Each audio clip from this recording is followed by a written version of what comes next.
Hello students, welcome back. So we will continue with electromagnetic induction. We discussed Lenz law, Faraday's law, numericals based on Lenz law and Faraday's law. We discussed self-induction also. Now in this particular session, I am going to discuss a very important concept related to eddy current. Now what exactly is eddy current? To understand that, first we need to study a very important basic that you must have done in the magnetic effect of electric current chapter. See, you know that if a charged particle Q moving with velocity v enters into a magnetic field of induction B, then the magnetic field will exert a force on the charged particle. That force is given by V vector cross B vector, Q V vector cross B vector. So if a charge Q moving with the velocity v enters into a magnetic field of induction B, then the magnetic field will exert force on the charged particle. That force is given by F vector is equals to Q V vector cross B vector. Now as you can see, V cross B, force is V cross B, therefore force is perpendicular to both V vector and B vector. Now out of this, the point that we are interested in is this: force is perpendicular to V. Now you have studied in circular motion that if force acting on the particle is perpendicular to its velocity, or if force has any component perpendicular to velocity, then that force is going to change the direction of the particle, and because of that the particle will perform circular motion.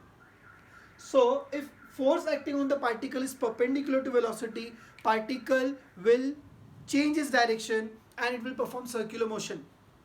जैसे कि see, now when I say force is perpendicular to velocity, particle will perform circular motion. I am assuming that force is completely, or force and velocity both are perpendicular, meaning there is no component of velocity in the direction of force. Otherwise वो helical path भी होगा, आप सबको ये शायद पता होगा. So मैं आपसे ये बात कर रहा हूँ कि velocity is along the tangent. I am relating it to circular motion. Force is along the radius towards the center, centripetal. So when force is perpendicular to velocity, or there is no component of force along the direction of velocity, then that force will only change the direction and the particle is bound to perform circular motion. Now ये यहाँ पर कैसे important है वो देखते हैं. बच्चों आपने Faraday's law में ये देखा है कि for electromagnetic induction to take place or for EMF to be induced, condition क्या थी? Whenever there is a change in magnetic flux associated with a coil, an EMF is induced in the coil. ये हमने पढ़ा है, हाँ है ना, कि अगर कोई कॉइल है उसके साथ एसोसिएटेड मैग्नेटिक फील्ड है तो उसमें ईएमएफ इंड्यूस होगा. अब वो कैसे होता था? या तो आप कॉइल को स्टेशनरी रखते थे और मैग्नेट को मूव करते थे, याद आया ये, या फिर आप मैग्नेट को स्टेशनरी रख के कॉइल को मूव करते थे. Do you remember that?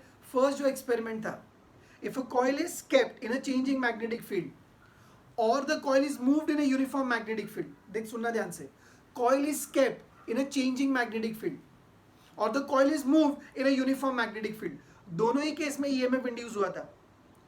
अब इसी को यहाँ रिलेट करके पढ़ना है बच्चों कि सपोज करो हमारे पास एक मेटल प्लेट है having large surface area. So this is a metal plate having large surface area, and this metal plate is kept close to a magnet. ठीक है? See, I am going to remove it. So if you want, you can pause the video and just copy it down quickly. So अब ये magnet rest पर है, plate भी rest पर है. So बच्चों मुझे एक बात बताओ, if I move this magnet towards the coil, क्या ये कंडीशन वो वाली होगी? कौन सी वाली सर? कि the coil or a surface is kept in a changing magnetic field. जो भी है बच्चों, क्या मैग्नेटिक फील्ड और मेटल प्लेट के अंदर जो बहुत सारे फ्री इलेक्ट्रॉन्स है, क्या उनके बीच में रिलेटिव मोशन होगा? क्या मैग्नेटिक फील्ड के रिस्पेक्ट में इलेक्ट्रॉन्स मूव होते हुए लगेंगे? Although plate is at rest but magnet is in motion, जो भी है रिलेटिव मोशन है. सो क्या ये सिचुएशन ऐसी होगी, मैग्नेटिक फील्ड के रिस्पेक्ट में चार्ज पार्टिकल मूव कर रहे हैं?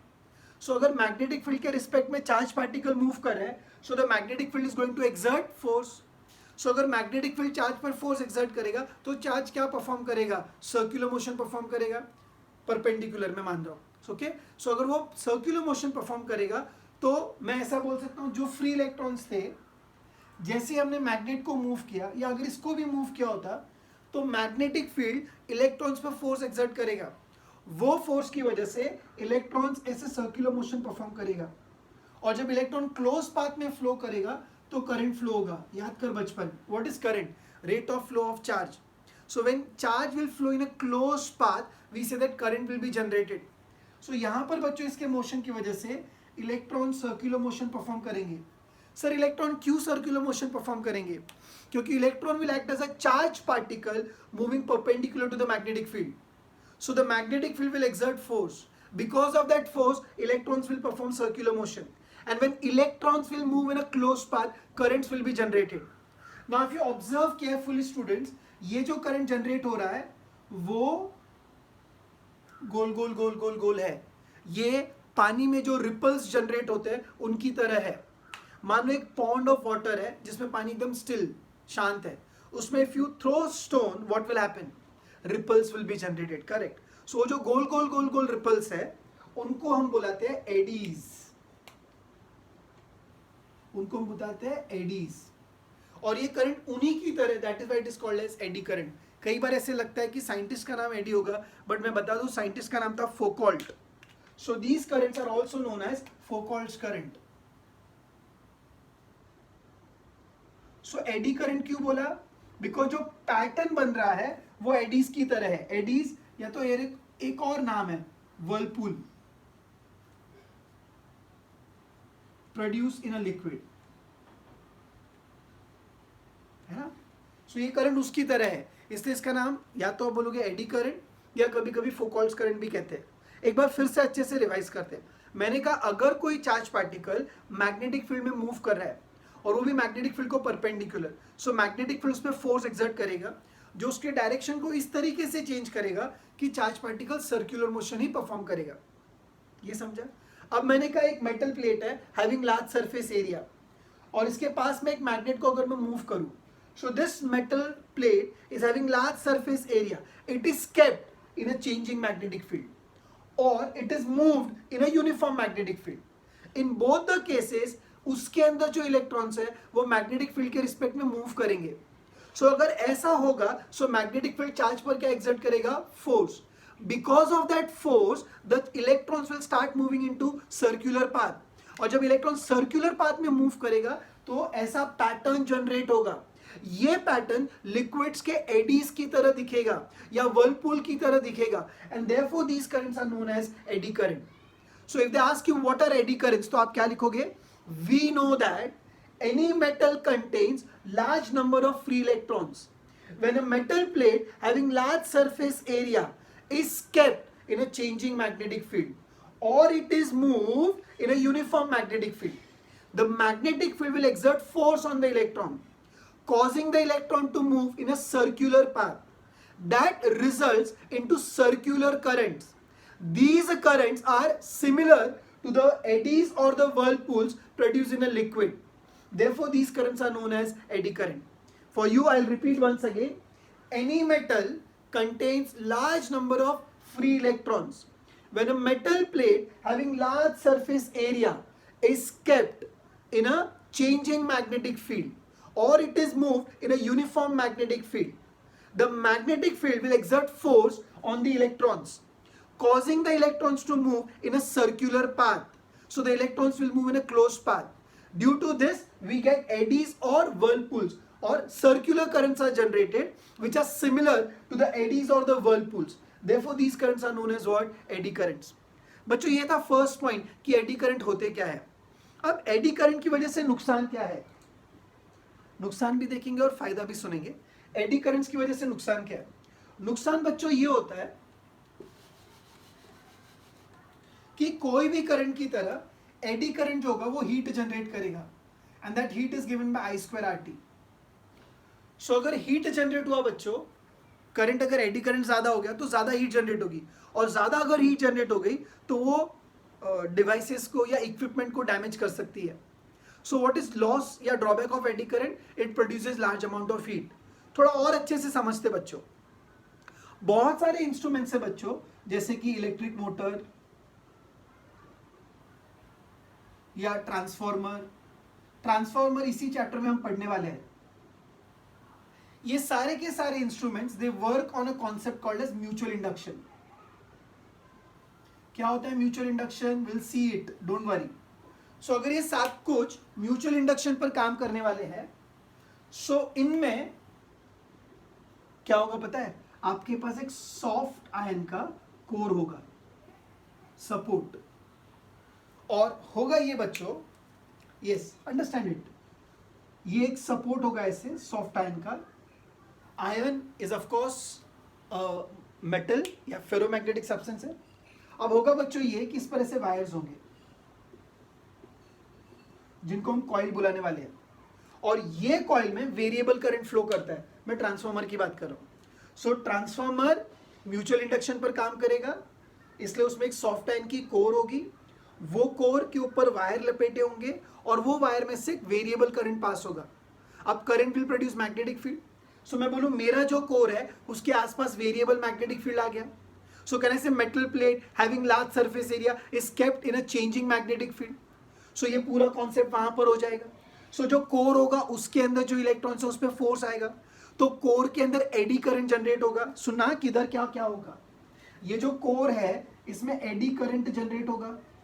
सो अगर कोर के अंदर एडी करंट जनरेट हुआ तो उसमें ज्यादा हीट प्रोड्यूस होगा. अगर उसमें ज्यादा हीट प्रोड्यूस होगा तो आपका जो कोर है वो मेल्ट हो सकता है, या आपका जो ट्रांसफॉर्मर इक्विपमेंट है वो डैमेज हो सकता है. सब फिर से एक बार सुनना ध्यान से. बहुत सारे इंस्ट्रूमेंट्स होते हैं जैसे इलेक्ट्रिक मोटर, ट्रांसफॉर्मर एक्सेट्रा. ये सब म्यूचुअल इंडक्शन पर काम करते हैं.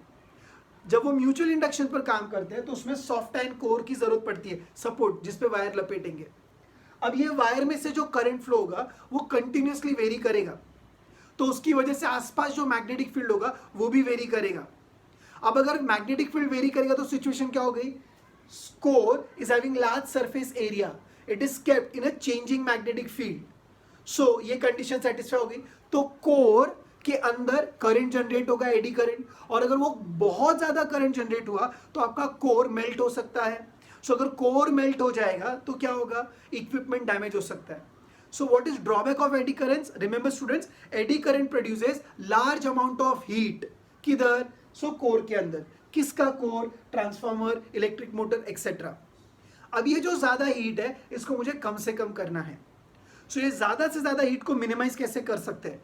सो जब हम लेक्चर क्लास में लेते हैं तो मैं बच्चों को पूछता हूँ, of course in this situation I can not ask you, so mostly आप ऐसा बोलते हो सर कोर प्लास्टिक का ले लो, बराबर ना, सपोर्ट ही तो चाहिए. बट प्रॉब्लम क्या है? अगर कोर प्लास्टिक का होगा बच्चों तो आपका जो फ्लक्स होगा वो इजीली एक कॉइल से दूसरे कॉइल में नहीं जाएगा, इसलिए कोर प्लास्टिक का नहीं लेंगे हम.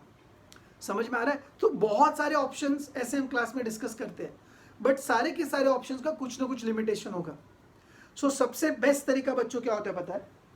ये जो कोर है, सुनना ध्यान से, understand this example. So what are eddy currents? Drawback of eddy current. अब मैं आपके सामने उस ड्रॉबैक का सोल्यूशन डिस्कस कर रहा हूं कि जो एडी करंट का प्रॉब्लम है उसको हम कैसे कम करने के बारे में सोच सकते हैं. सो हम क्या करते हैं बच्चों पता है? जो सॉफ्ट आयन कोर है, जो कि ऐसे एक सॉलिड मेटल ब्लॉक होता है,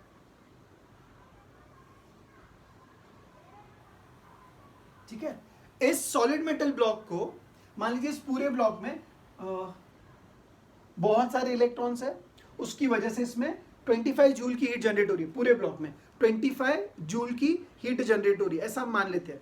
करंट इज 5 एम्पियर, बाकी दोनों 1 ले लो. सो 5 square into 1 into 1, I hope समझ पा रहे हो आप.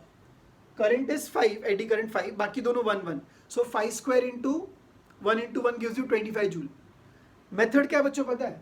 ये जो सॉफ्ट आयन कोर था उसको ऐसे आप पार्ट्स में डिवाइड कर लो.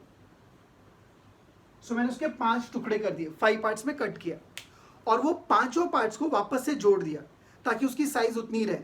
तो बोलोगे टाइम पास क्यों किया? सुनना ध्यान से. पहले पूरा एक सॉलिड ब्लॉक था, उस सॉलिड ब्लॉक को मैंने कट किया 5 पार्ट्स में, और 5 के 5 पार्ट्स को वापस जोड़ दिया, तो मैंने साइज को चेंज नहीं किया उसके.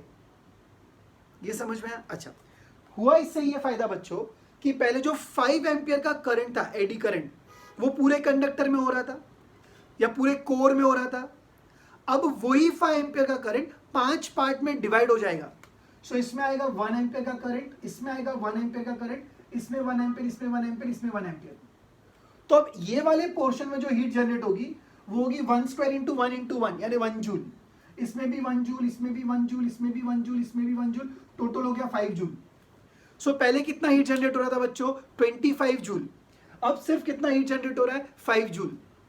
सो okay, if you are not able to see, I write it properly 5 joule. So I repeat once again, पूरा जो सॉलिड ब्लॉक था उसको मैंने कट कर दिया 5 पार्ट्स में एग्जाम्पल के तौर पर। सो हर एक पार्ट में करंट डिवाइड होगा 1 एम्पियर ईच, 5 इक्वल पार्ट से। सो अभी 1 square into 1 into 1 will give you 1 joule, 1 joule, 1 joule, 1 joule, 1 joule. So ऐसे 5 जूल का हीट जनरेट होगा। तो 25 जूल का जो हीट था, क्या मैंने वो 5 जूल कर दिया यानी डिवाइड बाय 5 किया? लॉजिकली सोच, 25 का 5 यानी डिवाइड बाय 5 किया। सो अगर मैं 5 पार्ट्स में कट कर रहा हूं तो हीट 1/5 हो गई है। सोच 50 पार्ट में कट किया होता तो 1/50 होता, 500 पार्ट में कट किया होता तो 1/500 होता हीट। सो क्या मैं हीट को रिड्यूस कर पा रहा हूं? आई सेड रिड्यूस, हाँ, जीरो नहीं कर पा रहा हूं। 5000 पार्ट्स में कट किया तो डिवाइड बाय 5000 होगा। अब लॉजिकली सोच, अगर मैं उसको 5000 पार्ट्स में कट करूंगा तो इनको फिर टुकड़े बोलना गलत होगा, वो तो ऐसे बहुत पतले पतले पार्ट्स बन जाएंगे। My dear student, just think of it like this कि if I divide into large number of parts, so जो ब्लॉक था वो शीट्स में कन्वर्ट हो जाएगा। I hope you understood. जो ब्लॉक था वो किस में कन्वर्ट हो जाएगा? शीट्स में। सो एडी करंट जो ज्यादा हीट जनरेट कर रहा था मेटल ब्लॉक के अंदर, क्या मैं उसको रिड्यूस कर सकता हूं? हाँ, I will try to explain this to you with this example for our understanding. मान लीजिए ये कोई हमारे पास एक मेटल ब्लॉक है या एक बुक है। मैं पूछता हूं उस बुक में कितने पेजेस है बताओ, तो आप बोलोगे सर बहुत सारे पेजेस है। पर मैं बोलूंगा नहीं, मेरी बुक बहुत मोटी है, इसका एक ही पेज इतना थिक है, there is only one page, इधर से स्टार्ट हुआ इधर से बंद हुआ।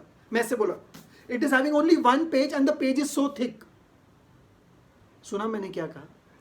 हाँ, मैं भी मानता हूं कि जो बोल रहा हूं, बट समझाने के लिए एग्जांपल ले रहा हूं। So there is only one page and this page is so thick, इतना मोटा था वो।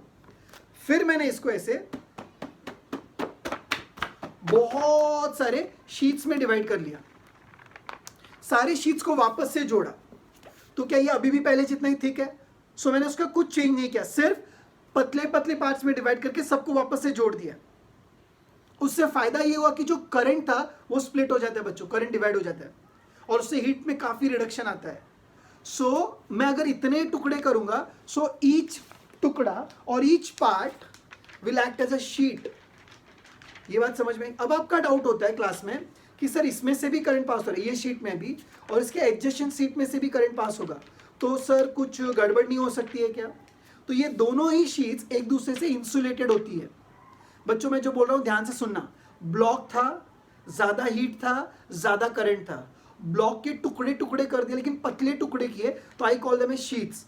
पर दोनों ही शीट्स में अगर करंट है तो इनके बीच में गड़बड़ी हो सकती है, तो ये दोनों को एक दूसरे से इंसुलेट करना है। समझ में? तो अब मैं क्या करूंगा, इस शीट को चारों तरफ से कवर कर दूंगा इंसुलेटिंग मटेरियल से, और वो इंसुलेटिंग मटेरियल दो काम करेगा, एक तो इंसुलेशन करेगा और दूसरा वो ग्लू का भी काम करेगा, चिपकाने का काम करेगा। तो यहां पर हम इसको वार्निश, पॉलिश जिसको आप कहते हैं, उससे कवर कर लेंगे। दूसरे भी तरीके मैं सिंपल वाला बता रहा हूं। सो इसको आप ऐसे कवर कर लेंगे। तो ये जो शीट है बच्चों, क्या ये सब साइड से कवर्ड है? सो सब साइड से कवर्ड है तो मैं बोलूंगा ये लैमिनेटेड है। कॉलेज का आई कार्ड, आपका कोई भी इंपॉर्टेंट डॉक्यूमेंट आप प्लास्टिक से कवर करवाते हो चारों तरफ से, तो आप बोलोगे लैमिनेशन किया है। सो ये जो शीट्स है वो कैसी है? लैमिनेटेड है, ताकि ये और ये फिजिकली कनेक्टेड है पर इलेक्ट्रिकली इंसुलेटेड है। बाप रे क्या बोला, समझ में आया? दोनों साथ में है फिजिकली, बट इलेक्ट्रिकली उनमें कनेक्शन नहीं है। सो बच्चों प्रॉब्लम क्या था? एडी करंट बहुत ज्यादा हीट जनरेट करेगा। सो उसको रिड्यूस करने के लिए जो आयन कोर था, that we will divide into large number of thin sheets and the sheets are insulated from each other. So what is drawback of eddy current? कैसे लिखेंगे? Eddy currents will produce large amount of heat. किधर? So in the core किसका of instruments such as transformer, electric motor, etc. These excessive heat may cause injurious effect to the equipment, and therefore these must be avoided. How do we do that? So in order to avoid that, instead of solid metal block, instead of single solid metal block, instead of a single solid metal block, the core is divided into thin laminated sheets and they are insulated from each other. So I discussed 3 points with you. What are eddy currents, a drawback of eddy currents, and solution to overcome that drawback. Now students, what are applications of eddy current? So eddy currents के कई सारे applications है बच्चों. आपको exam में state, if they ask you to give applications of eddy current, so remember these 3. देखो बच्चों, आपने ये वर्ड तो सुना होगा IITs. हाँ, मैं आपको बता रहा हूँ कैसे याद रखना. So IITs की जगह बोलोगे IIDs. Each one of these applications can be explained in absolute detail, but we just have to state the name of the application. सबसे पहला है इंडक्शन फर्नेस. नाम से ही पता चलता है, फर्नेस ऐसी जगह जहां पर हम चीजों को गर्म कर सकते हैं. और लॉजिकली सोच, एडी करंट भी तो हीट प्रोड्यूस करेगा. क्या वो हीट की मदद से हम किसी को मेल्ट कर सकते हैं? So eddy currents can be used in what? Induction furnace. दूसरा है eddy currents are used in induction breaks.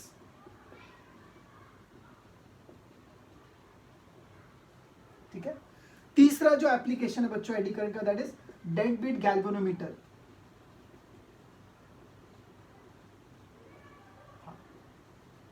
सो अगर किसी को भी इसका एक्सप्लेनेशन चाहिए, so when we meet in person in class, I will definitely love to explain you, but in your new text book या आपके कोर्स में ये मेंशन नहीं है. Just for entrance I am giving you the names.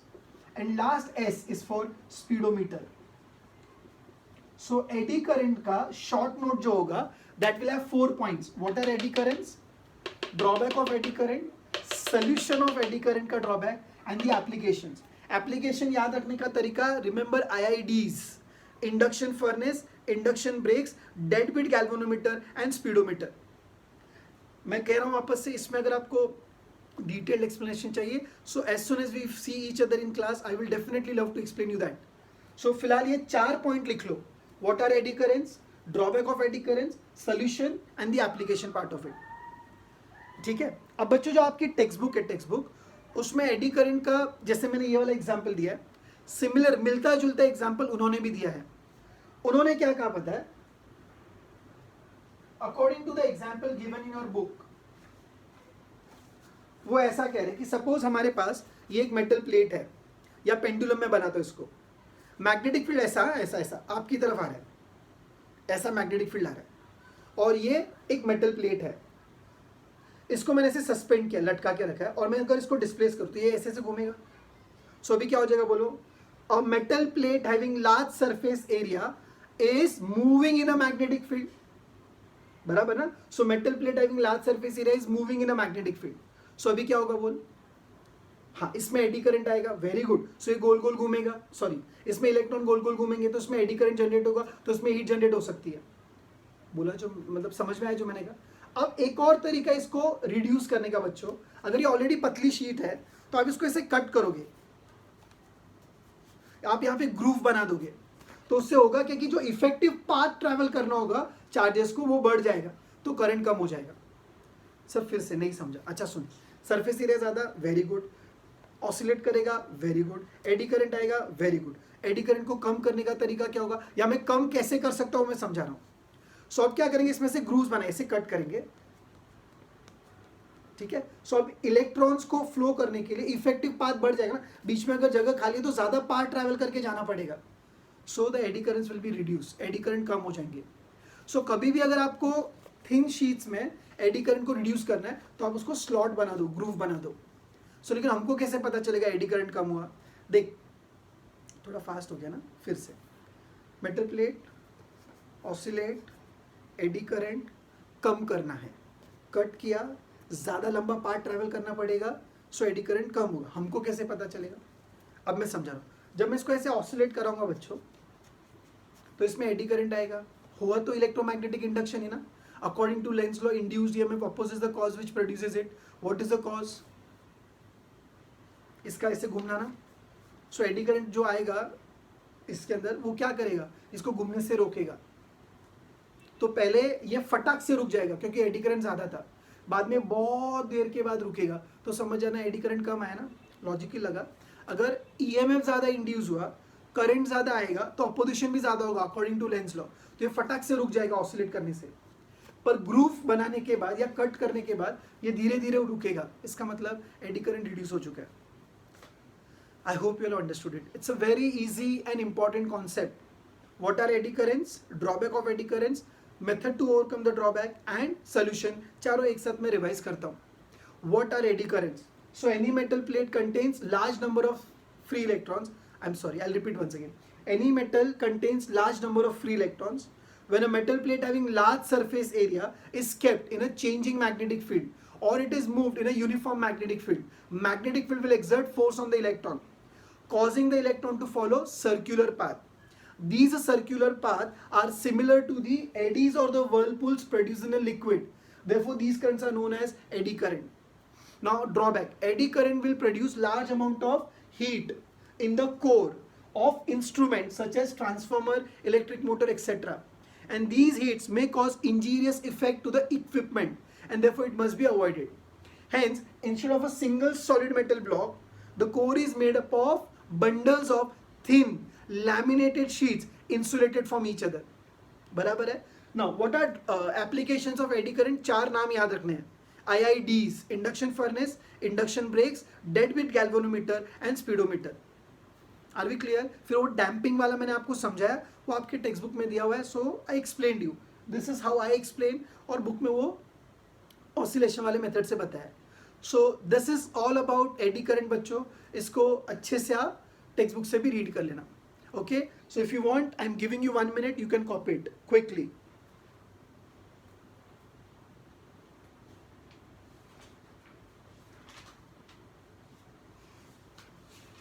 Okay, I think most of you must have copied it by now. बहुत सारे बच्चों ने इसको कॉपी कर लिया होगा।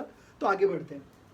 अब बच्चों, एडी करंट के बाद मैंने आपसे ऑलरेडी इसी लेक्चर में कहा था कि आज ही हम पढ़ने वाले अबाउट ट्रांसफार्मर, और ट्रांसफार्मर पढ़ने से पहले मुझे चाहिए म्यूचुअल इंडक्शन।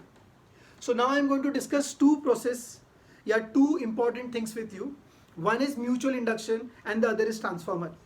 सो पहले मैं डिस्कस करूंगा म्यूचुअल इंडक्शन, फिर टाइम अगर परमिट करेगा तो I will discuss transformer also, but first I am going to explain you mutual induction, because उसके बगैर ट्रांसफार्मर अधूरा है।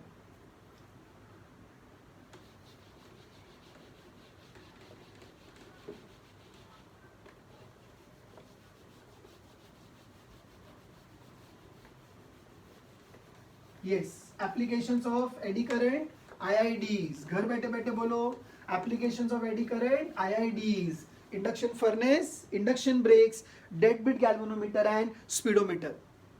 Now very very very important concept, mutual induction. हमने सेल्फ इंडक्शन पूरा डिस्कस कर चुके हैं। Now we are going to talk about mutual induction. Self induction की बातें खत्म करने के बाद अब हम बात करने वाले हैं म्यूचुअल इंडक्शन के बारे में। Now what is mutual induction? तो बच्चों बहुत इंटरेस्टिंग है, इजी है, ध्यान से सुनना। सी, म्यूचुअल इंडक्शन हम क्या करते हैं बच्चों, पता है? अच्छा, मैं इसको और अच्छे से आपको समझाना चाहूंगा कि let us go back in time, जब हमने ये चैप्टर स्टार्ट किया था। सो मैंने कहा था आपसे कि इट वाज ऑर्स्टेड जिसने कहा करंट प्रोड्यूसेस मैग्नेटिक फील्ड। तो फैराडे ने कहा अगर ये हो सकता है तो उल्टा भी होना चाहिए, क्या? Magnetic field produces current. और अपने एक्सपेरिमेंट्स को पढ़ते पढ़ते उन्होंने हमको फैराडेज लॉ बताया, फिर हमको डायरेक्शन के लिए लेंस लॉ पढ़ना पड़ा, बराबर। फिर आए जोसेफ हेनरी, उन्होंने हमको बताया कि अगर आप किसी सर्किट में से करंट चेंज करोगे तो वही सर्किट में ईएमएफ इंड्यूस हो सकता है, and that was called as self induction. I hope आपको याद है। अब उसी का कंटिन्यूएशन है म्यूचुअल इंडक्शन। म्यूचुअल इंडक्शन इसलिए इंपॉर्टेंट है बच्चों कि आप करंट वैरी करोगे एक सर्किट में और ईएमएफ जनरेट होगा दूसरे सर्किट में। मतलब समझाने के लिए अगर मैं ऐसा बोलूं, आपके घर में मान लो 2 फैन है, एक फैन को आप ऑन करोगे इलेक्ट्रिसिटी की मदद से, और इसके ऑन होने की वजह से अगर ये ऑन हो जाए, देख दोनों तो इलेक्ट्रिसिटी से ऑफ कोर्स ऑन हो सकता है गधा, पर मैं आपको ये बोला कि if I switch on one fan, because of its switching on दूसरा फैन भी चालू हो जाए, मतलब मैं एक में से करंट पास कर रहा हूं और दूसरे में करंट अपने आप जनरेट हो रहा है। That is beauty of mutual induction. I hope you are getting what I am saying. समझ में आ रहा है बच्चों? इवन द वायरलेस चार्जिंग जो आपने सुना होगा, आजकल का मॉडर्न टेक्नोलॉजी है फोन की बैटरी चार्ज करने की, that also works on what? Mutual induction. So you pass current in one circuit and automatically current gets generated in the other or the neighboring circuit. That is mutual induction. कैसे होगा? I will try to explain that to you. Please pay attention. Very interesting. So बच्चों यहाँ पर हम लोगों ने फिर से एक कॉइल लिया है. अच्छा याद दिला दूं मैं आपको, how do we obtain coil? First lecture. The coils are obtained by winding insulated copper wire on a soft iron core. इसीलिए लेक्चर्स रिवीजन बहुत जरूरी है. अगर नहीं याद आ रहा है अभी वीडियो रोक, पहला लेक्चर जाके वापस से रिवाइज कर. Yes I am telling you. So you take a soft iron core और उसके ऊपर वायर को लपेटोगे, सो आपकी कॉइल बन जाती है. So the coils are obtained by winding insulated copper wire on a soft iron core. Okay, so अब ये एक कॉइल मैंने बनाई जिसको मैंने बैटरी और की से कनेक्ट करना है. बैटरी और की से कनेक्ट किया. इस की को हम ऑन ऑफ कर सकते हैं, बराबर, या रियोस्टैट की मदद से यहां का करंट हम चेंज कर सकते हैं. अब बच्चों इसके पास में एक और कॉइल को मैंने रखा है और ये कॉइल मैंने गैल्वेनोमीटर से कनेक्ट कर रखी है. Yes, so now I got two coils. One which is connected to battery and key is known as primary coil. इसका नाम है प्राइमरी कॉइल. अगर ये बातें पहले भी एक्सपेरिमेंट में हो चुकी है, no problem. And this is secondary coil. बराबर है ये? हाँ. सो एक्चुअली ये पुराना एक्सपेरिमेंट है जिसको कॉइल एंड कॉइल एक्सपेरिमेंट के नाम से भी हम जानते हैं. सो दो कॉइल में से एक कॉइल जिसको मैंने बैटरी और की से कनेक्ट करा है उसका नाम है प्राइमरी कॉइल, और दूसरा वाला कॉइल जिसको मैंने गैल्वेनोमीटर से कनेक्ट करा उसका नाम है सेकेंडरी कॉइल. कितना समझ में? अब जब मैं प्राइमरी कॉइल में करंट स्विच ऑन करता हूं बच्चों, याद आएगा आपको कि प्राइमरी कॉइल में करंट बढ़ने के लिए कुछ तो टाइम लगेगा जिसका नाम था time of make. During that time my dear student primary coil में करंट चेंज होगा. सो प्राइमरी कॉइल में अगर करंट चेंज होगा तो प्राइमरी कॉइल में मैग्नेटिक फील्ड जो जनरेट हुआ वो भी चेंज होगा, because current produces magnetic field. So यहां पर जो मैग्नेटिक फील्ड चेंज होगा क्या वो सेकेंडरी कॉइल के साथ एसोसिएटेड हो जाएगा? दोनों पास पास में. सो सेकेंडरी कॉइल में भी एक मैग्नेटिक फील्ड आया जो चेंज हो रहा है. अब प्राइमरी की बात नहीं करें, मुझे बताओ, मैं सिर्फ इसकी बात करूं. क्या ये कॉइल है? हाँ सर.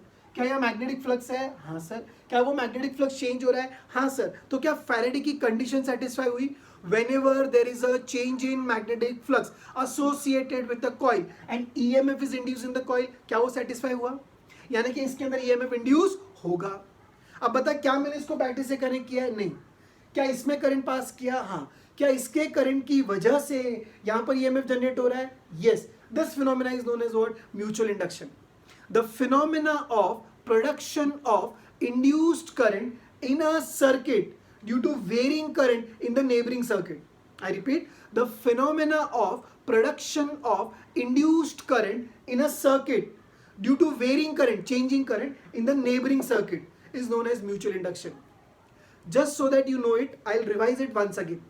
जब आप करंट को स्विच ऑन करोगे या तो स्विच ऑफ करोगे, उन दोनों सिचुएशन में इस वाले कॉइल में से करंट चेंज करेगा.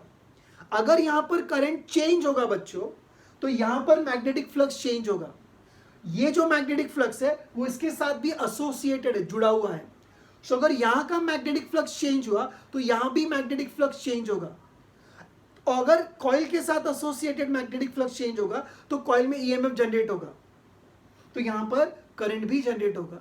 सो यहां करंट पास होने की वजह से या यहां का करंट चेंज होने की वजह से यहां पर EMF जनरेट होता है. That is called as mutual induction. The phenomena of production of induced current in a circuit due to varying current in the neighbouring circuit is called as mutual induction.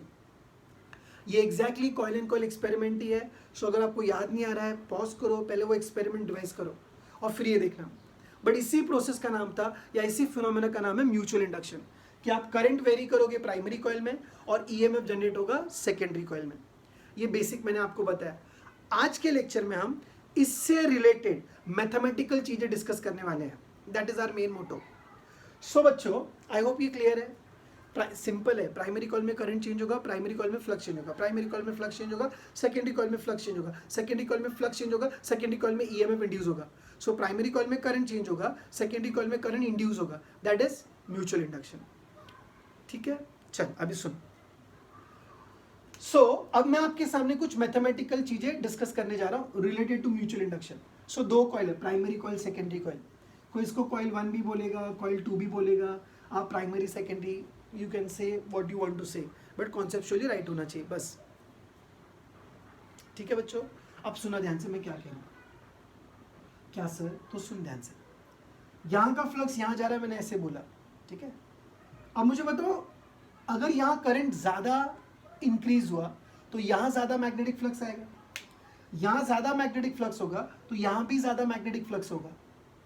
अगर यहां current कम होगा तो यहां flux कम होगा, यहां flux कम होगा तो यहां भी फ्लक्स कम होगा. सो मैं अभी उल्टा बोलूं, यहां का फ्लक्स यहां के फ्लक्स पे डिपेंड करता है, और यहां कितना फ्लक्स होगा वो इसके करंट पे डिपेंड करता है. तो मैं ऐसा बोलूं, सेकेंडरी कॉइल का फ्लक्स प्राइमरी कॉइल के फ्लक्स पे डिपेंड करता है, बट प्राइमरी कॉइल का फ्लक्स प्राइमरी कॉइल के करंट पे डिपेंड करता है. सो इनडायरेक्टली सेकेंडरी कॉइल का फ्लक्स प्राइमरी कॉइल के करंट पे डिपेंड करता है. क्या बोला? कुछ नहीं समझा, वापस सुन. समझ गए? फिर भी सुन. यहां का जो फ्लक्स है वो इसके फ्लक्स पे डिपेंड करता है, पर इसका जो फ्लक्स है वो इसके करंट पे डिपेंड करता है. अब इसका उसका क्या? सेकेंडरी कॉइल का flux depends upon flux in the primary coil, but flux in the primary coil depends upon current in the primary coil. Therefore flux of the secondary coil depends upon current in the primary coil. Yes. Now इसको अगर मैं mathematically लिखना चाहूं तो मैं क्या लिखूंगा? देखो, flux in the secondary coil is directly proportional to current in the primary coil.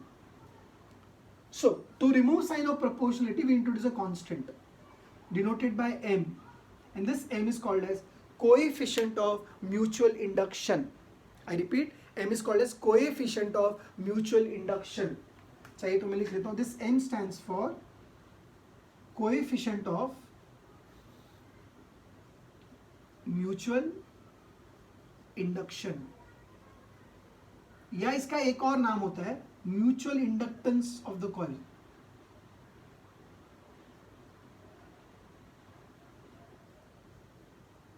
So M के कितने नाम? एम के दो नाम. इधर you call it as what?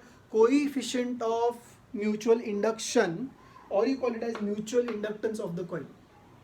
ठीक है, अब हम बात करेंगे कि जो सेकेंडरी कॉइल है उसमें कितना ईएमएफ इंड्यूस होगा. तो सेकेंडरी कॉइल में जो ईएमएफ इंड्यूस होगा बच्चों, हम सब जानते हैं कि EMF is what? Minus of d phi by d t according to Lenz law and Faraday's law. Correct, super, बहुत अच्छे. So EMF induce in the secondary coil will be rate of change of flux of the secondary coil, but flux of the secondary coil is M into IP. सुन इधर ध्यान से. So EMF induce in the secondary coil will be minus of derivative of MIP. So now I will have to take m common. Sorry, m is a constant. माफ कीजिए. So I get ES is equal to minus m dIP by dt. So if I consider only magnitude, मुझे ये मिलेगा. देख, ये आपकी life में EMF का और एक फॉर्मूला. ऐसा एक फॉर्मूला ऑलरेडी आ चुका है, आपको याद नहीं है वो अलग बात है. E is L di by dt. जिसको याद है वेरी गुड, जिसको नहीं याद है रिवाइज कर self induction. So EMF induced in the secondary coil is m into dIP by dt. अगर आप यहां से ध्यान से देखोगे बच्चों, तो m के लिए अगर मैं फॉर्मूला लिखना चाहूं तो वो हो जाएगा, formula in the sense dimensions या यूनिट समझाने के लिए, it will be EMF multiply by current, sorry EMF multiplied by time divide by current. सुन ध्यान से, इंटरेस्ट ले बाबा. इसका यूनिट इनटू इसका यूनिट अपॉन इसका यूनिट विल बी m का यूनिट. सो m का यूनिट क्या होना चाहिए मुझे बता? वोल्ट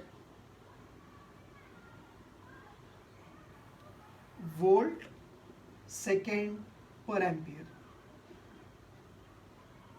दिखाई दे रहा है? हाँ, ठीक है. Now volt upon ampere is nothing but ohms. So M का यूनिट क्या हो गया? Ohms into second. Joseph Henry की याद में एम का भी जो यूनिट है वोल्ट सेकेंड पर एम्पियर के साथ साथ इसको हम हेनरी के यूनिट से भी जानते हैं, और हेनरी के साथ साथ इसका एक और यूनिट पॉसिबल है, वेबर पर एम्पियर. सो एम का और एक यूनिट पॉसिबल है, वेबर पर एम्पियर. सब अपनी बुक में कॉपी कर.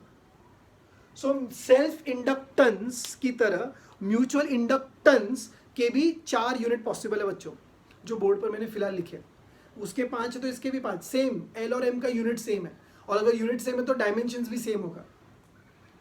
हाँ ईजी है इसलिए थोड़ा रैपिड जा रहा हूँ। एल और एम का यूनिट सेम तो डायमेंशंस भी सेम।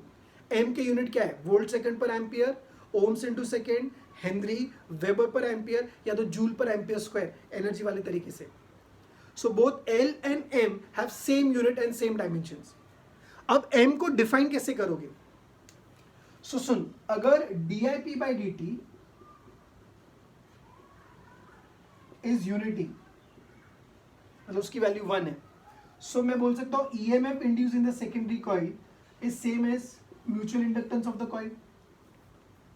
मतलब बच्चों मैं क्या समझाना चाह रहा हूं कि दोनों कॉइल के बीच में कितना म्यूचुअल इंडक्टेंस है, तो उसका आंसर होगा जितना सेकेंडरी कॉइल में EMF इंड्यूस हुआ उतना ही, प्रोवाइडेड प्राइमरी कॉइल में करंट 1 एम्पियर से चेंज हो रहा है पर सेकेंड। सर नहीं समझा, दोनों के बीच में म्यूचुअल इंडक्टेंस कितना, तो दोनों के बीच का म्यूचुअल इंडक्टेंस सेकेंडरी कॉइल के EMF के जितना, प्रोवाइडेड प्राइमरी कॉइल के अंदर करंट 1 एम्पियर पर सेकेंड से चेंज हो रहा है। समझ में आया? या डेफिनेशन किताबों वाला, mutual inductance of the coil is defined as EMF induced in the secondary coil when the rate of change of current in the primary coil is unity। देख मेरी उंगलियों पर ध्यान दे, डेफिनेशन बायट हो जाएगा। कोएफिशिएंट ऑफ म्यूचुअल इंडक्शन और mutual inductance of the coil is defined as EMF induced in the secondary coil when the rate of change of current in the primary coil is unity। बोल कर बैठे बैठे, coefficient of mutual induction or mutual inductance of the coil is defined as EMF induced in the secondary coil when the rate of change of current in the primary coil is unity। What did I say? Coefficient of mutual induction or mutual inductance of the coil is defined as EMF induced in the secondary coil when the rate of change of current in the primary coil is unity। अच्छा, कभी कभी आपसे पूछा जाएगा define 1 henry. M से related दो definition, एक तो एम का डेफिनेशन और एक definition of 1 henry. Definition of 1 henry, M का 1 हेनरी कब होगा? सो देख इधर फिर से एक बार, EMF induce in the secondary coil is M into d/dt या rate of change of current in the primary coil. अगर मैं कहता हूं कि EMF induce in the secondary coil is 1 volt, rate of change of current in the primary coil is 1 ampere per second, तो मैं बोल सकता हूं कि M का वैल्यू 1 हेनरी होगा। मतलब अगर प्राइमरी कॉइल के अंदर करंट 1 एम्पियर पर सेकेंड से चेंज हो, उस वजह से सेकेंडरी कॉइल में EMF 1 वोल्ट का आए, तो इनके बीच का म्यूचुअल इंडक्टेंस 1 हेनरी होगा। क्या बोला, कुछ समझा क्या? क्या बोला? अगर प्राइमरी कॉइल में करंट 1 एम्पियर पर सेकेंड से चेंज हो रहा है, उस वजह से सेकेंडरी कॉइल में 1 वोल्ट का EMF। देख बच्चा, प्रॉब्लम इधर ही होता है, कभी आपको लैंग्वेज समझती है बट पीछे छुपी हुई बात नहीं समझती है। प्राइमरी कॉइल में 1 एम्पियर पर सेकेंड, कौन? मैं नहीं, प्राइमरी कॉइल का करंट 1 एम्पियर पर सेकेंड से चेंज होगा, और अगर सेकेंडरी कॉइल में इस वजह से 1 वोल्ट का इंड्यूस होगा, कौन? EMF, तो दोनों कॉइल के बीच का म्यूचुअल इंडक्टेंस 1 हेनरी होगा। So the mutual inductance of the coils is said to be 1 Henry if EMF of 1 volt is induced in the secondary coil when the rate of change of current in the primary coil is 1 ampere per second। The coefficient of mutual induction or mutual inductance of the coils is said to be 1 Henry if EMF of 1 volt is induced in the secondary coil when the rate of change of current in the primary coil is 1 ampere per second। So बच्चों, mutual inductance का definition, 1 henry का definition, mutual induction का phenomena सब आपके सामने है। ठीक है, so I am giving you again 1 or 2 minutes और you can pause the screen and just copy these things down unit के साथ। फिर कुछ छोटी सी बातें और है related to mutual inductance M के साथ, सो दैट मैं बोलूँगा कि ये वाला पार्ट भी कंप्लीट है, थोड़ा सा बाकी है।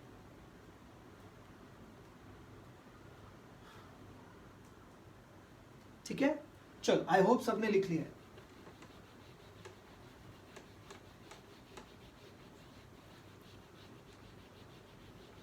सो यूनिट्स एम का और एल का सेम है।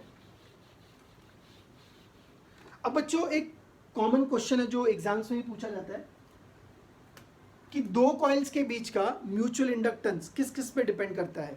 लॉजिकली सोचो, एक कॉमन सेंस, मतलब थोड़ा भी अगर इंटरेस्ट है और आप थोड़ा सा सोचोगे तो आंसर मिल जाएगा।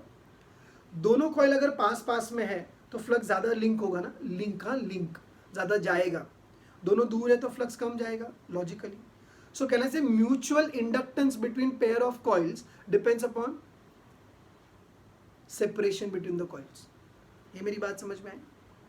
सुना मैंने क्या कहा? दोनों कॉइल में सेपरेशन कम तो ज़्यादा फ्लक्स पास होगा, तो म्यूचुअल इंडक्टेंस ज़्यादा होगा। अच्छा, दोनों कॉइल के बीच का जो मीडियम है वो भी इंपॉर्टेंट है। आई एम अज्यूमिंग कि आपको थोड़ा बहुत ये वर्ड याद है, डायामैग्नेटिक, पैरामैग्नेटिक, फेरोमैग्नेटिक। सोचो अगर दोनों कॉइल्स के बीच में हवा है, हवा which is diamagnetic in nature, तो उसकी परमेबिलिटी कम होती है, तो प्राइमरी कॉइल का फ्लक्स सेकेंडरी कॉइल में इजीली पूरा पास नहीं होगा। बट अगर दोनों के बीच में आयन है, फेरोमैग्नेटिक सब्सटेंस है, सो ज़्यादा से ज़्यादा फ्लक्स लिंक हो जाएगा और लीक कम होगा। I am using two word, link and leak. हमको लिंक ज़्यादा करना है और लीकेज कम करना है। सो पहला, सेपरेशन ज़्यादा तो फ्लक्स का लिंकेज कम। फिर मैं बोल रहा हूँ दोनों के बीच के मीडियम पे भी डिपेंड करता है ना, जितना ज़्यादा मीडियम फेरोमैग्नेटिक होगा या ज़्यादा परमियाबिलिटी वाला होगा, उतना ज़्यादा फ्लक्स पास करेगा प्राइमरी कॉइल से सेकेंडरी कॉइल में। So mutual inductance between pair of coil depends upon their separation, depends upon surrounding medium. अब एक बहुत ही इंपॉर्टेंट बात है बच्चों, ध्यान से सुनना। मान लो बच्चों मेरे पास ये प्राइमरी कॉइल है, सुनना मस्त ही है। जो आपका पेंडुलम था वो प्राइमरी कॉइल बन चुका है। मान लो ये प्राइमरी कॉइल है, ठीक है, और इसके पास में सेकेंडरी कॉइल भी है ऐसे। सो एक ये what you call brown colour जो आपको दिख रहा है या खाकी कलर जो आपको दिख रहा है, दैट इज प्राइमरी कॉइल और व्हाइट इज सेकेंडरी कॉइल।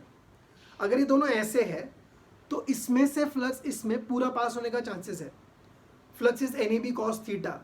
इसका मैग्नेटिक इंडक्शन अगर ऐसा है, मेरे थंब के डायरेक्शन में इधर से बाहर आ रहा है, और इसका एरिया वेक्टर भी उसी डायरेक्शन में है। सो आई होप नहीं याद आ रहा है, ठीक है, स्लो जाते हैं। फ्लक्स क्या था? NAB cos थीटा। Theta was angle between area and magnetic field. So इसका मैग्नेटिक फील्ड ऐसा, इस सर्कल से ये जो सर्कुलर पार्ट इधर से ऐसे बाहर आ रहा है, और इसका जो एरिया वेक्टर वो भी वैसा ही है उसी डायरेक्शन में। सो B और A दोनों पैरेलल है, सो एंगल कितना हो जाएगा बोल? 0। सो फ्लक्स मैक्सिमम होगा। सोचो अगर ये व्हाइट वाले को मैं ऐसे टर्न करूँ तो एंगल चेंज हो गया अभी, सो फ्लक्स कम जाएगा। और सोचो अगर मैं इसको ऐसे रख दूँ ऐसे, अब बता एंगल 90 है, फ्लक्स जाएगा ही नहीं। इसका ज़रा भी फ्लक्स इसमें से पास नहीं होगा, चाहे हवा रख, मतलब आसपास का मीडियम कुछ भी रखो, कितने भी नज़दीक ले आओ, इनमें से फ्लक्स लिंक ही नहीं होगा। सो मैं ऐसा बोल सकता हूँ, इसमें से कितना फ्लक्स इधर जाएगा, इसमें से मतलब प्राइमरी में से कितना फ्लक्स सेकेंडरी में जाने वाला है, वो उनके रिलेटिव ओरिएंटेशन पर भी डिपेंड करता है, रिलेटिव सेपरेशन पे डिपेंड करता है, सराउंडिंग मीडियम पे डिपेंड करता है, और इनके रिलेटिव ओरिएंटेशन पे भी डिपेंड करता है। हाँ बच्चों, ये लिख सब बुक में, खाली वो लोग लाइन लिख के छोड़ देते हैं। So mutual inductance between pair of coil depends upon their separation, depends upon surrounding medium, depends upon relative orientation, end of course it will depend upon their shape and size. अगर इनमें number of turn ज़्यादा है तो flux भी ज़्यादा ना, n ज़्यादा तो phi ज़्यादा। So it will depend upon shape and size of the coils. Okay, so mutual inductance between pair of coil depends upon separation, depends upon medium, depends upon number of turns bowl, shape and size bowl, and most importantly it depends upon their relative orientation, एक दूसरे के respect में वो कैसे रखे गए। ये समझ में आएगा?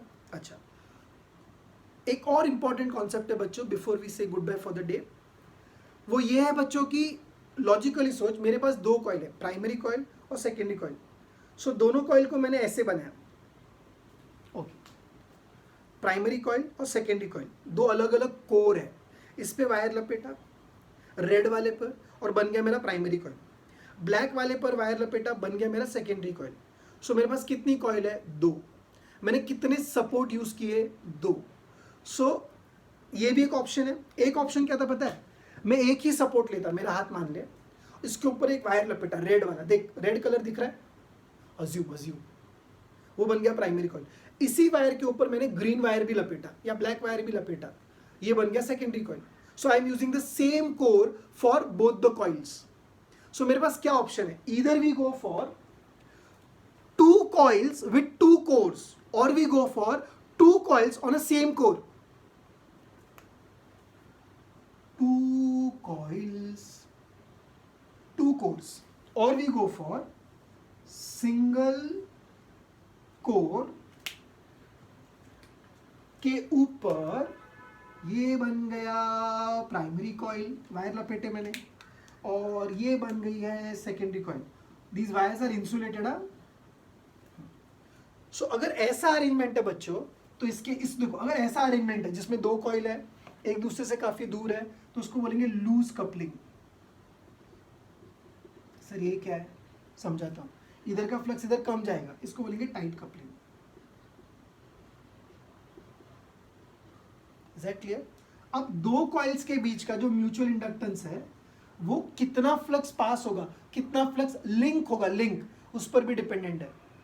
और उससे रिलेटेड एक फॉर्मूला बच्चों कि mutual inductance between pair of coil is given by K into square root of L1 L2. Very very important. So M is equal to K root of L1 L2. What is L1? What is L2? L1 L2 are their individual self inductance.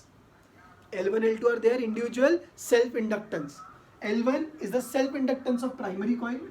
L2 is the self inductance of secondary coil. What is K sir? K को बोलते हैं coefficient of coupling. Coefficient of coupling मतलब ये आपको बताएगा कितना percentage of flux primary coil का secondary coil में जाएगा. समझाने के लिए, अगर मान ले मैं कहता हूं कि कोएफिशिएंट ऑफ कपलिंग 60% है, मतलब प्राइमरी कॉइल का 60% फ्लक्स सेकेंडरी कॉइल में जाएगा. कोएफिशिएंट ऑफ कपलिंग 100% है अज्यूम. सो मैं बोलूंगा 100% फ्लक्स प्राइमरी का किसके पास जाएगा, सेकेंडरी के पास जाएगा. सो कितना fraction of the flux from the primary is getting associated with the secondary is measured with the help of coefficient of coupling, and M is equal to K root of L1 L2. अब बच्चों याद रखना जो मैं कह रहा हूं, ऐसा आपको वैल्यूज एग्जाम के लिए बहुत ही ज्यादा जरूरी है बच्चों, कि जो कोएफिशिएंट ऑफ कपलिंग होता है उसका value K is greater than 0.5, 50% से ज़्यादा for tight coupling as per your textbook. K will be less than 0.5 for loose coupling. और थोड़ी देर पहले जो मैंने आपको बताया था, अगर दोनों कॉइल एक दूसरे को परपेंडिकुलर हो जाएगी तो जरा भी फ्लक्स लिंक नहीं होगा, तो आप कपलिंग फैक्टर क्या ले सकते हो, 0. ठीक है. इसमें एक स्पेशल केस भी है बच्चों. अधिक आइडियली स्पीकिंग K कितना होना चाहिए, 1. मैक्सिमम फ्लक्स कपल होना चाहिए. बट याद रखना as per the textbook कि K is greater than 0.5 then it is called as tight coupling. मतलब अगर 50% से ज्यादा लिंक हो रहा है तो हम मानेंगे टाइट कपलिंग है, 50% से कम लिंक हो रहा है तो हम बोलेंगे वो लूज कपलिंग है. अच्छा, अब कभी कभी क्या हो सकता है बच्चों, L1 और L2 अगर दोनों सेम हो गए, if L1 and L2 both are exactly equal, ठीक है, और K का वैल्यू अगर 1 है बच्चों, सो L1 और L2 अगर इक्वल है तो ये L² हो जाएगा. सो M का वैल्यू किसके बराबर, अज्यूम K टू बी 1, मतलब 100% कपलिंग हो रही है, सेम कोर के ऊपर दोनों को लपेटा है. So M will be equal to L. तो कभी अगर ऐसा आ जाए कि क्या mutual inductance between the pair of coil will be equal to their self inductance, yes, if 100% coupling is there and both the coils are having same value of self inductance. Okay बच्चों, सो ये सारी चीजें related to self induction and mutual induction है. ठीक है. अब notation है ना बच्चों सबके अलग अलग है. जैसे मैंने S और P लिखा है, प्राइमरी सेकेंडरी, आपकी टेक्स्ट बुक में 1 और 2 लिखा है. सो मे बी प्राइमरी के लिए 1 है, सेकेंडरी के लिए 2 है. देख ऐसा हो सकता है phi 2 1, मतलब flux of the secondary coil due to current in the primary coil, M12, mutual inductance of first coil, या mutual inductance between pair of 1 and 2, या mutual inductance of 1 due to 2, mutual inductance of 2 due to 1, ये 100% same आता है. ठीक है. So notations can vary but concept will remain the same. Secondary primary word use किया होगा. ठीक है. So I just discuss 2 basic concepts, what are eddy currents and mutual induction का कॉन्सेप्ट. अब म्यूचुअल इंडक्शन डिस्कस करने के बाद I will explain you transformer in the next session. ठीक है. प्लीज़ रिवाइज एवरीथिंग केयरली, मतलब अच्छे से रिवाइज करो बच्चों, और विद टाइम चीज़ें इवॉपरेट होती है. सो अगर पहले के लेक्चर्स नहीं याद आ रहे, so I would request all of you to revise them once again. Thank you बच्चों.